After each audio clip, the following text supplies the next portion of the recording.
தமிழ்நாட்டு மக்களுக்கு இன்னைக்கு இந்த பொதுக்குழு வழியா ஒரு உத்தரவாதத்தை நாம கொடுக்க போறோம். நம்ம ஆட்சி, அதாவது உங்க ஆட்சி, உண்மையான மக்களாட்சி. தமிழக வெற்றி கழகம் தலைமையிலான அறுதி பெரும்பான்மை பெற்ற ஆட்சி, அதே சமயத்தில் அதிகார பகிர்வுடன் கூடிய ஆட்சி. அப்படி இந்த ஆட்சி அமைஞ்சதும் பெண்கள் பாதுகாப்பை 100% உறுதி செய்வோம்.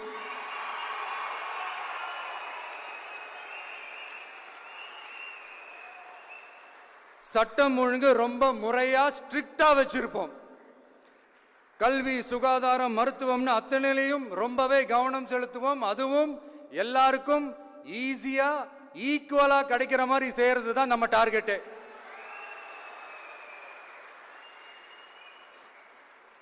அரசு ஊழியர்கள், ஆசிரியர்கள், போக்குவரத்து தொழிலாளர்கள், மின்சார வாரிய ஊழியர்கள்னு தொழிலாளர்கள் பக்கமும் நாம கண்டிப்பா துணையா நிற்போம்.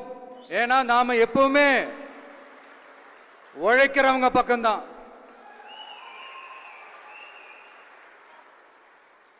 நம்ம தமிழ்நாடு விவசாய பூமி, இயற்கை வளங்கள் நிறைந்த மண்.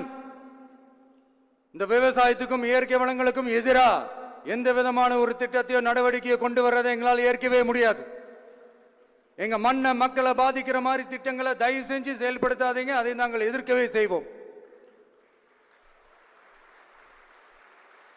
தமிழ்நாட்டை எல்லா வகையிலும் பாதுகாக்க வேண்டியது எங்களுடைய உரிமை, கடமை, கொள்கை எல்லாமே. The fundamental strength of politics is uncompromising principles and ideologies. Periyar's social justice, Kamarajar's honest administration, Ambedkar's equal justice and equal opportunity, Velu Nachiyar's social inclusivity and communal harmony, Anjali Amal's fighting for water resources were the reasons for choosing them as our party's ideologues and policy leaders. I would like to mention here with pride that we are the first political party to declare two historic women icons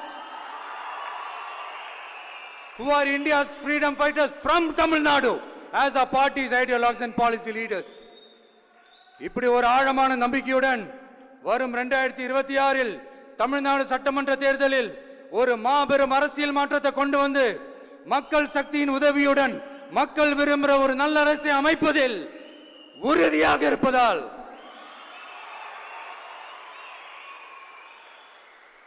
அதை தடுக்கிறதுக்குன்னு சில பேர் பகல் கனவு காண்பார்கள் இல்லையா?